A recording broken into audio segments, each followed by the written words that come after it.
ஆழிமலை கண்ணா ஒன்று நீகைகரவேல் ஆழியில் புக்கு முகந்து உடார் தேரி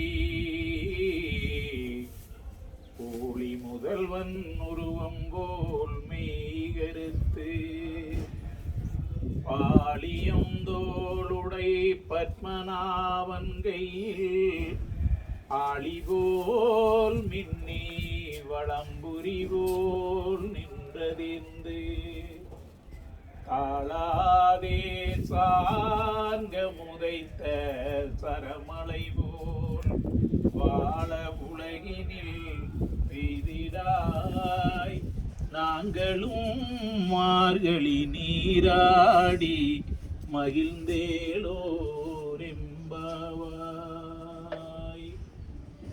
ஓம் நமோ நாராயணாய வித்மகே வாசுதேவாய தீமகி தன்னோ விஷ்ணு பிரச்சோதயாத்.